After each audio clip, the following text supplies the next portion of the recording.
তো সিয়াম যে আমাদের উপরে ফরজ করা হলো, তো সিয়ামের উদ্দেশ্যটা কি? তো রমজানের শুরুতে কয়েকটি কথা এই নিয়ে আলোচনা করব। তো সিয়ামকে ফরজ করা হয়েছিল, উদ্দেশ্য কি? ইসলাম, আমি পবিত্র রমজান মাসে যে বিষয়টি নিয়ে বলার জন্য উপস্থিত হয়েছি, তো রমজানের শুরুতে কয়েকটি কথা এই নিয়ে আলোচনা করব। তো আল্লাহ সুবহানাহু ওয়া তাআলা, আল্লাহ রাব্বুল ইজ্জাত যে উদ্দেশ্যে এই মাসকে আমাদের উপরে গানিমাত হিসাবে দিয়েছেন, সেই উদ্দেশ্য যেন আমরা বাস্তবায়ন করতে পারি, আল্লাহ সুবহানাহু ওয়া তাআলা সেই তৌফিক যেন আমাদেরকে দেন। আমিন। বেরাদান ইসলাম, আল্লাহ সুবহানাহু ওয়া তাআলা পবিত্র কোরআনুল কারীমে সূরা বাকারা আয়াত নম্বর 87-তে বলছেন, ইয়া আইয়ুহাল্লাযীনা আমানু, হে ঈমানদারগণ, হে বিশ্বাসীগণ, কুতিবা আলাইকুমুস সিয়াম, তোমাদের প্রতি সিয়ামকে ফরজ করা হয়েছে। এখানে কুতিবা শব্দ নিয়ে এসেছে। কুতিবা মানা অর্থ হচ্ছে অবধারিত করা। কুতিবা অর্থাৎ ম্যান্ডেটরি করা হয়েছে। এখানে কোনো রকমের অপশনাল নেই যে ইচ্ছা থাকলে করব বা ইচ্ছা থাকলে করব না, বা ইচ্ছা যদি মনে হয় তাহলে সওমটা পালন করব, আর ইচ্ছা যদি না হয় তাহলে সওম পালন করব না। এই রকম কোনো রকমের অপশনাল নেই, কুতিবা শব্দ নিয়ে এসেছে। তো সিয়ামকে ফরজ করা হয়েছে। তো আল্লাহ সুবহানাহু ওয়া তাআলা পরের অংশে বলছেন, কামা কুতিবা আলাল্লাযীনা মিন ক্বাবলিকুম, সিয়ামকে ফরজ করা হয়েছে ঠিক যেভাবে তোমাদের পূর্ববর্তীদের উপর সিয়ামকে ফরজ করা হয়েছিল। তো সিয়ামকে ফরজ করা হয়েছিল, উদ্দেশ্য কি? এখানে জানলাম যে সিয়াম ফরজ, পালন করতে হবে। জানলাম সিয়াম আমাদের পূর্ববর্তীদের উপরেও ফরজ ছিল, অর্থাৎ আমাদের আগে যারা এসেছিলেন, আল্লাহ নবী মুহাম্মদ সাল্লাল্লাহু আলাইহি সাল্লামের আগে যারা এসেছিলেন তাদের উপরেও, এক কথায় পূর্বপুরুষ, তাদের উপরেও সিয়ামকে ফরজ করা হয়েছিল। তো সিয়াম যে আমাদের উপরে ফরজ করা হলো, তো সিয়ামের উদ্দেশ্যটা কি? উদ্দেশ্য একটাই, লাআল্লাকুম তাত্তাকুন, যাতে তোমরা তাকওয়া অর্জন করতে পারো, মুত্তাকি হতে পারো। ব্রাদার ইসলাম, তো এখানে সওমের যে উদ্দেশ্য, তো সওমের উদ্দেশ্য কি লোক দেখানো? জি না। সওমের উদ্দেশ্য কি না খেয়ে থাকা? এটাও না। সওমের উদ্দেশ্য কি পান না করানো? বা সওমের উদ্দেশ্য কি স্ত্রী সহবাস থেকে দূরে সরে থাকা? এটা কিন্তু নয়। সওমের যে মূল উদ্দেশ্য আছে, যে আল্লাহ সুবহানাহু ওয়া তাআলার বিধানগুলো দিয়েছেন, সেই বিধান থেকে লোক দেখানো নয়, পানি পান করানো নয়, স্ত্রী সহবাস থেকে দূরে থাকা নয়। এখানে সিয়ামের যে মূল উদ্দেশ্য আছে, যে এই সমস্ত যাবতীয় কাজগুলোর মধ্য দিয়ে আল্লাহ সুবহানাহু ওয়া তাআলার ভীতি অবলম্বন করা, অর্থাৎ তাকওয়া অর্জন করা। যেমন কীরকম? গতকালকে একটা সওম চলে গেল, গতকালকে আমরা অনেকেই সিয়াম পালন করেছি, সওম রেখেছি। তো সওমটা রেখেছি, রোজা থেকেছি, বা রোজা থাকা অবস্থায় আমরা কি পানি পান করেছি? বা রোজা থাকা অবস্থায় আমরা কি খাবার খেয়েছি? অথচ আল্লাহ সুবহানাহু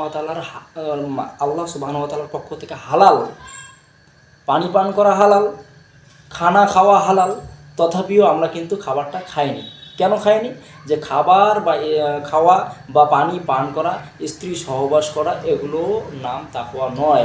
আমাদের মূল উদ্দেশ্য যেটা হচ্ছে, যাবতীয় কাজগুলো থেকে দূরে সরে থাকার নাম হচ্ছে সওম। আর এই সওম যে রাখতে পারবে তাকেই আল্লাহ সুবহানাহু ওয়া তাআলা তাকওয়া ভিত্তি বলেছেন, অর্থাৎ তাকওয়া অর্জন করতে বলেছেন। আচ্ছা, বোঝা গেল এখন খাবার খাওয়া বা না খাওয়া বা পানি পান করানো, খাবার খাওয়া হালাল না হারাম? নিশ্চয়ই হালাল। পানি পান করা হালাল না হারাম? হালাল। তো স্ত্রী সহবাস করা, নিজে বিয়ে করেছি, দেনমোহর দিয়ে নিজে বিয়ে করে নিয়ে এসেছি, নিজের বউয়ের সঙ্গে সহবাস করা হালাল না হারাম? নিশ্চয়ই হালাল। তো এই যে হালাল কাজগুলো আছে, এখানে আমরা সওম থাকার পরিবর্তে সওম রাখার অবস্থায় কিন্তু আমরা যাবতীয় হালাল কাজগুলো থেকে দূরে সরে থাকতে পারছি। কেন? সওম রেখে আল্লাহ সুবহানাহু ওয়া তাআলার সন্তুষ্টির জন্য, সওম পালন করে আল্লাহ সুবহানাহু ওয়া তাআলার সন্তুষ্টির জন্য আল্লাহ পাকের সমস্ত হালাল কাজকে ছেড়ে দিলাম, যার নাম তাকওয়া আর যার নাম হচ্ছে সওম। তো এখন বোঝা গেল, সেই সওম রেখে যদি আমি আল্লাহ সুবহানাহু ওয়া তাআলার হারাম কাজে লিপ্ত হতে পারি, আল্লাহ সুবহানাহু ওয়া তাআলার হারাম কাজে যদি লিপ্ত হই বা লিপ্ত হতে পারি, বা এবং যতক্ষণ পর্যন্ত আমরা সওম রেখে থাকা অবস্থায় হারাম কাজ করতে পারি না কেন, এই হারাম কাজ যদি আমরা করি, তথাপিও আল্লাহ সুবহানাহু ওয়া তাআলার কোনো দায়িত্ব থাকবে না।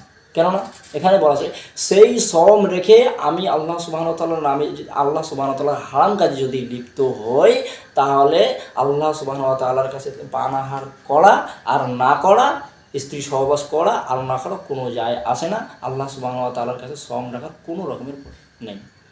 কেননা যাবতীয় কাজগুলো করি আর না করি, এই কাজগুলো যদি আমরা সওম রেখে যদি এই কাজগুলো থেকে দূরে সরে থাকি, তাহলে আল্লাহ সুবহানাহু ওয়া তাআলার যে বিধি বিধান দিয়েছে সেই নিয়ম অনুযায়ী সওম পালন করি, তাহলে সওমটা কিন্তু পরিপূর্ণ আল্লাহ দরবারে কবুল হয়ে যাবে।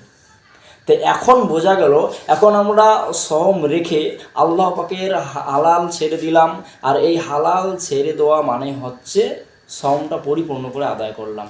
আর যদি না করি, হালাল যদি না ছেড়ে দেই, হারাম কাজে যদি লিপ্ত হই, তাহলে আমাদের সওমটা কি হবে কি না, সেটাও আল্লাহ নবী মুহাম্মদ সাল্লাল্লাহু আলাইহি সাল্লাম হাদিসের মধ্যে ইঙ্গিত দিয়েছেন। বলছেন, মাল্লাম ইয়াদা কওলা যুরি ওয়া আমালা বিহি ফালাইসা লিল্লাহু হাজাতান ফি আন ইয়াদা তাআমাহু ওয়া শারাবাহু।